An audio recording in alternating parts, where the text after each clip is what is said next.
اعوذ باللہ من الشیطان اللعین الرجیم بسم اللہ الرحمن الرحیم الحمدللہ رب العالمین بارئ الخلائق اجمعین الصلاۃ والسلام علی سید الانبیاء والمرسلین وعلی آلہ الطیبین الطاہرین المعصومین الغر المیامین اما بعد۔ تعلیمات نہج البلاغہ کے عنوان سے ہم آپ سامعین و ناظرین کی خدمت میں اس سال 1435 ہجری کے اس نئے ایام کے ساتھ نئے موضوع کے ساتھ حاضر خدمت میں ہیں۔ نہج البلاغہ پہ چند عناوین سے ہم گفتگو کر چکے ہیں اور بالخصوص نہج البلاغہ کی اہمیت کے حوالے سے کافی تفصیل پیش کر چکا ہوں، لہذا ان موضوعات کو دہرانے کے بجائے اور ان موضوعات کی تفصیل کی طرف جانے کے بجائے ہم کوشش کریں گے کہ آج مختصراً اپنے اس موضوع کی وضاحت کے بعد مفاہیم تعلیمات نہج البلاغہ کی طرف آئیں۔ نہج البلاغہ چند جملات جو دہرانا چاہتا ہوں کہ اگر ہم دیکھیں کہ ذات کریم نے انسان کو خلق کیا ہے اور خلق انسان کا مقصد بھی واضح فرمایا ہے، اور اپنے لطف سے، جس کو لطف الہی اور بہت ساری چیزیں اس لطف کی وجہ سے ہمارے اوپر ہیں، ورنہ ہماری حالت اگر مد نظر ہوتی تو ہم ان کے قابل ہی نہیں تھے۔ لطف الہی کا تقاضا یہ تھا کہ ذات توحید اپنے بندوں کو راہ مستقیم دکھانے کے لیے اور اس پر ثابت قدم رکھنے کے لیے اور منزل مقصود تک پہنچانے کے لیے کچھ ایسے ہادیوں اور کچھ ایسے رہنماؤں کو بھیجے جو انسان کو اس مقام تک لے جائیں اور اس منزل کو حصول کے لیے اس کی مدد کریں، اور انہی کو نبی کہتے ہیں، رسول کہتے ہیں، وہ القاب جو ذات توحید کے نمائندگان کو قرآن مجید میں دیے ہیں، اور ان میں سے ایک امام ہے۔ البتہ یہ موضوع انشاءاللہ آئے گا کہ قرآن مجید میں آپ کو جو ہادیان کے القاب ملتے ہیں ان میں سے ایک بہت ہی مشہور ہے امام، اور اس امام کے لیے جناب ابراہیم کا وہ امتحان ہر صاحب تلاوت قرآن مجید کرنے والا شخص جو ہے اس کو جانتا ہے کہ امام اور امتحان یہ جناب ابراہیم کے اس واقعے میں بڑی وضاحت سے بیان ہوئے ہیں۔ انی جاعلک للناس اماما، اور جس عہدے کو پا کے جناب ابراہیم نے پھر سوال بھی کر دیا تھا وَمِن ذُرِّيَّتِي، اور میری ذریت میں۔ بہرحال ہادیان الہی اور ذات توحید نے اپنی طرف بلانے کے لیے اپنے مخصوص بندوں کو خود منتخب کر کے بھیجا ہے، اور اس بھیجنے کا مقصد یہ ہے کہ جاؤ میرے بندوں کو میری طرف بلا کے لے آؤ، اور جو میری ذات تک پہنچنے کے لیے رکاوٹیں ہیں ان رکاوٹوں کو ان کو بتلاؤ اور دور کرنے کی ان کو ہمت دلاؤ۔ بہرحال ذات توحید کا یہ لطف ہے، اور اس لطف کے حوالے سے ہی اس نے ایک معجزہ جاوید پاک پیغمبر کے ہاتھوں ہم تک پہنچایا ہے، جس کا نام ہے قرآن۔ اب قرآن مجید کی وضاحت کے لیے، قرآن مجید کی تفسیر کے لیے، قرآن مجید کے مفاہیم سے آشنائی کے لیے وہی بندے جو اس کتاب خدا کے وارث ہیں، کتاب خدا کے عالم ہیں، انہی سے پوچھا جائے گا۔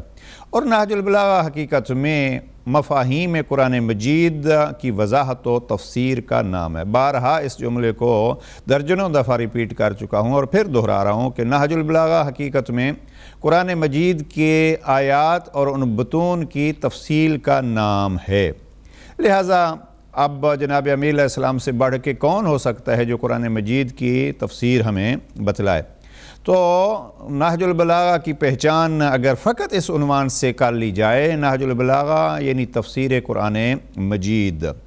البتہ نہج البلاغہ جناب امیر علیہ السلام کا کل کلام نہیں ہے، سینہ جناب امیرالمؤمنین میں جو خزانہ علم تھا، اس خزانے کے چند موتی ہیں جو نہج البلاغہ کی صورت میں ہم تک پہنچے ہیں، اور بھلا ہو سید رضی کا جنہوں نے 400 ہجری میں اس ایک خزانے کو ہم تک پہنچایا ہے، اور اس خلوص کا نتیجہ یہ ہے کہ آج تک یہ نہج البلاغہ ہر جگہ پہ اور ایک خاص کر علمی محافل میں ایک مقام رکھتا ہے۔ اور اس زمانے سے یعنی سید رضی نے 400 ہجری میں نہج البلاغہ کے یہ انتخاب جو ہے وہ مکمل کیا ہے، اور 406 ہجری میں ان کی رحلت ہو جاتی ہے۔ اس وقت سے لے کر اس وقت تک الحمدللہ اس خزانے کو پھیلانے اور علمی یتیموں تک پہنچانے کے لیے علماء کرام اپنے اپنے طاقت اور اپنے اپنے علم کے حوالے سے کوشش میں مشغول ہیں۔ آج کل بلکہ اگر اس ہفتے کی خبر کے عنوان سے بھی ایک بہت اچھی خبر آئی ہوئی ہے، اور وہ ہے کہ اس زمانے میں ایک بہت تحقیقی کام کیا ہے سید صادق موسوی نے، اور سید صادق موسوی نے بڑی محنت اور ان کے بقول 25 سال کی محنت اور درجنوں ممالک کا سفر کرنے کے بعد 80,000 کتابوں کی چھان بین کے بعد انہوں نے ایک کتاب لکھی ہے جس کا نام انہوں نے دیا ہے تمام نہج البلاغہ۔ یعنی نہج البلاغہ کو اگر آپ اس نگاہ سے دیکھیں تو سید رضی نے جناب امیر المؤمنین علیہ السلام کے فرامین میں سے جو فصاحت و بلاغت کی بلندیوں پر کلام تھا اس کو اس حصے میں اور اس کتاب میں درج کیا ہے، اس لیے اس کا نام دیا نہج البلاغہ۔ بلاغت ایک خود عربی کا علم ہے، اور فصاحت و بلاغت عربی کا ایک خاصہ ہے۔ تو سید رضی نے ان خطبات کو سامنے رکھا ہے جن میں فصاحت و بلاغت اپنے معراج پر اور بلندیوں پر تھی۔ یعنی سید رضی کے مد نظر جہاں جناب امیر علیہ السلام کے کلمات کا جمع کرنا تھا، وہاں اس حصے کو سید رضی نے اکٹھا کیا ہے اور منتخب کیا ہے جس میں فصاحت و بلاغت کے کمالات موجود تھے۔ لہذا اس موضوع پہ بھی کام ہوا ہے۔ فصاحت و بلاغت کی جو مشہور کتابیں ہیں، مثلا مختصر المعانی مدارس میں پڑھائی جاتی ہے، اور جواہر البلاغہ اور اس قسم کی کتابیں، وہاں جو اصول بیان ہوتے ہیں فصاحت و بلاغت کے اور جو مثالیں بیان کی جاتی ہیں، بعض علماء نے نہج البلاغہ سے ان مثالوں کو واضح کیا، اور واقعاً فصاحت و بلاغت کے اس علم اور معنی و بیان کے یہ جو علوم ہیں، ان معنی و بیان کے علوم میں ایک کمال تک پہنچانے کا ذریعہ بنا ہے نہج البلاغہ اور نہج البلاغہ کی مثال ہے۔ لہذا لوگ اس موضوع سے بھی جس موضوع کے لیے سید رضی نے نہج البلاغہ نام دیا ہے اس پر بھی کام کیا ہے۔ لیکن یہ جو کام ہوا ہے آخر میں، اور سید صادق موسوی نے تمام نہج البلاغہ کا نام دیا ہے، تو سید رضی نے ایک خطبہ لیا ہے، اور اس ایک خطبے میں سے مثلا اپنے مورد نظر مفاہیم کو انہوں نے پیش فرما دیا ہے۔ ممکن ایک خطبہ لیا ہے اور اس خطبے کا 10واں حصہ جو ہے وہ انہوں نے نہج البلاغہ میں انتخاب کیا ہے۔ آپ اگر نہج البلاغہ کو دیکھیں تو بہت ساری جگہ پر سید رضی نے کہا منہا، یعنی اس خطبے میں سے ایک حصہ یہ ہے۔ سید صادق موسوی نے تمام نہج البلاغہ میں کیا کیا ہے کہ انہوں نے وہ اصل ماخذ ڈھونڈ کے اس سے پورا خطبہ نقل کیا ہے اور اس کو عنوان دیا تمام نہج البلاغہ۔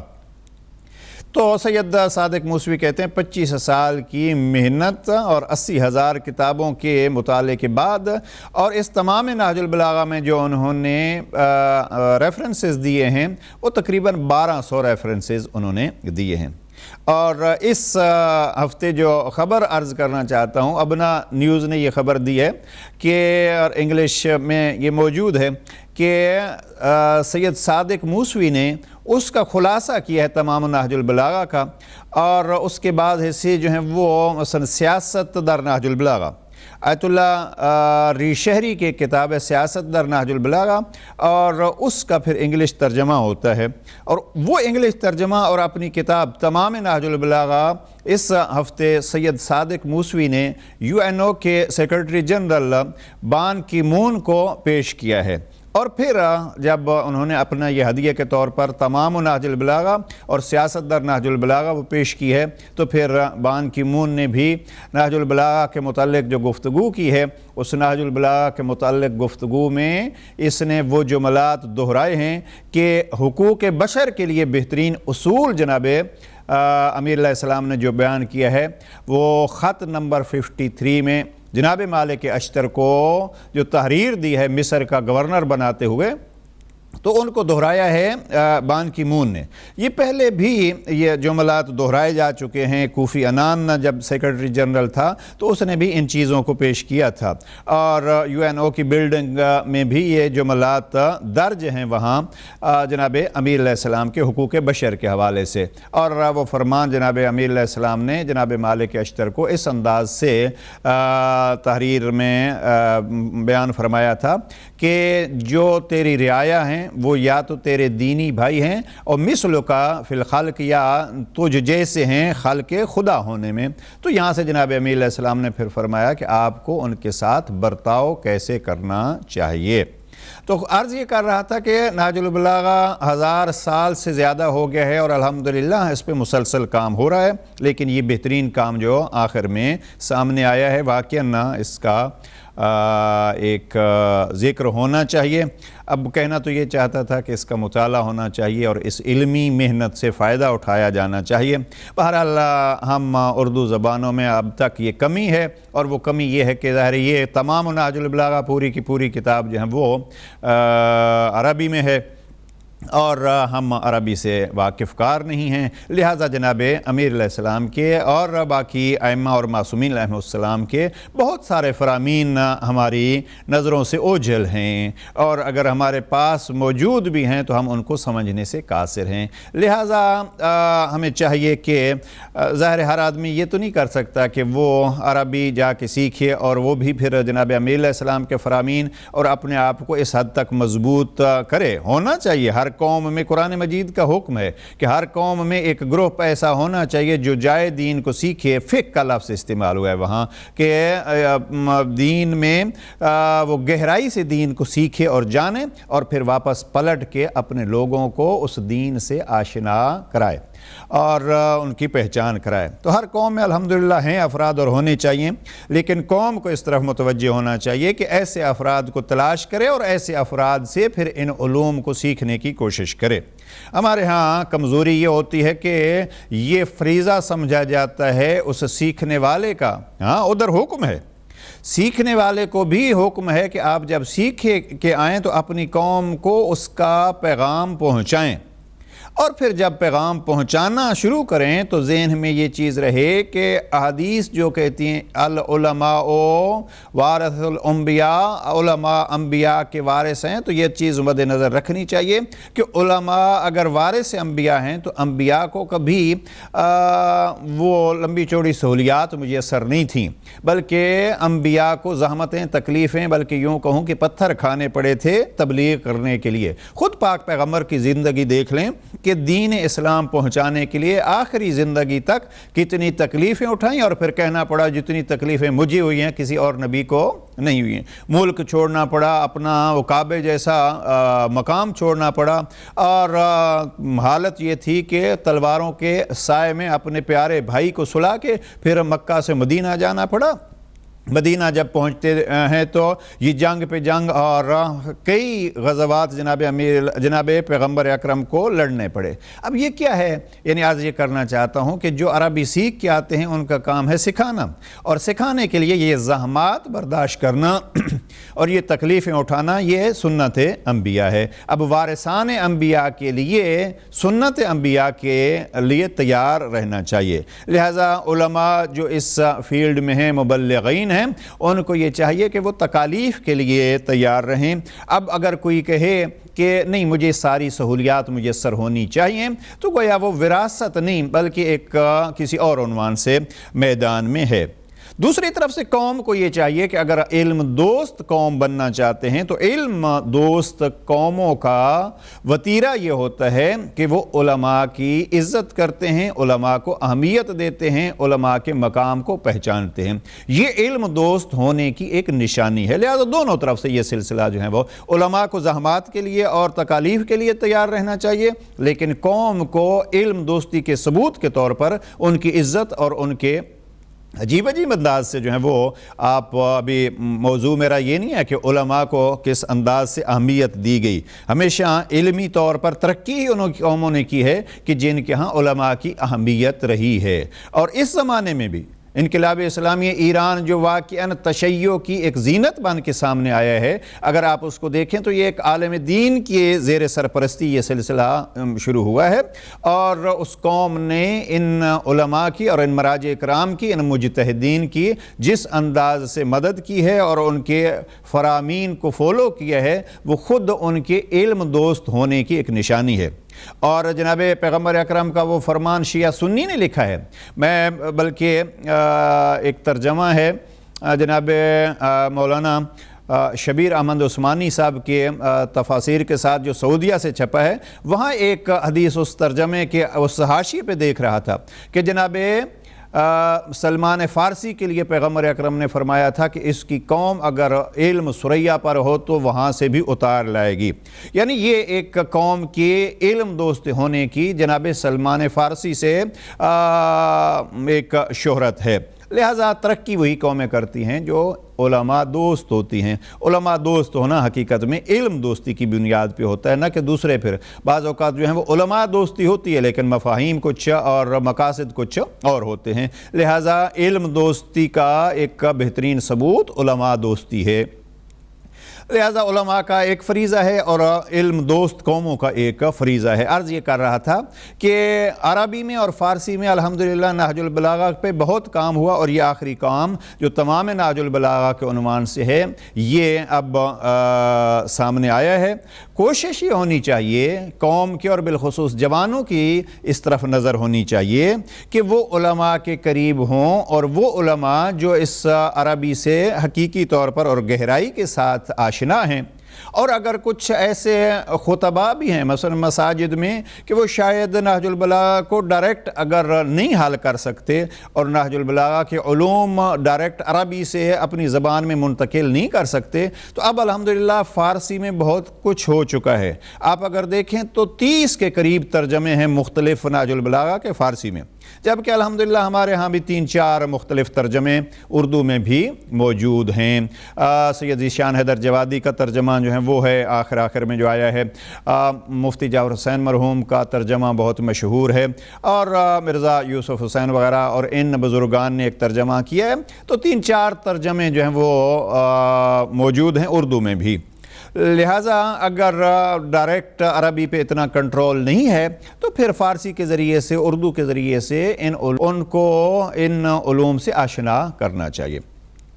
نہج البلاغہ کے تعارف کے حوالے سے بہرحال بات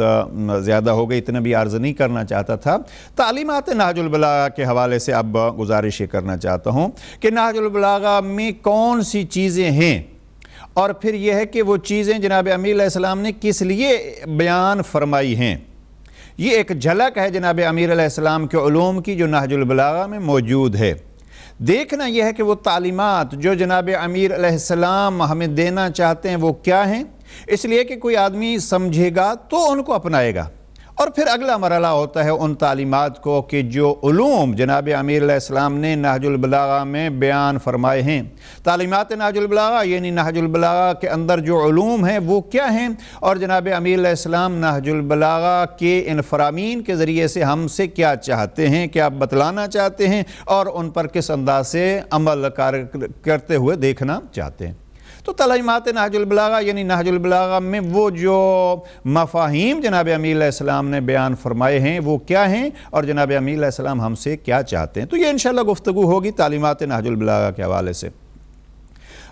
ہمارے ادارے نے ایک کوشش کی تھی، اور اس کوشش میں بعض علماء کرام سے مقالے لکھوائے گئے ہیں، اور سینکڑوں مقالے جو ہیں وہ اس پہ آئے ہیں، اور ان میں سے 18-20 مقالے جو اچھے مقالے تھے، تعلیمات نہج البلاغہ کے عنوان سے کتاب بھی اس کی موجود ہے، اور اس میں ظاہراً 18 مقالے ہیں جو 95 مقالوں میں سے انتخاب تھا، حوزہ علمیہ قم، حوزہ علمیہ مشہد، اور وہاں ہندوستان اور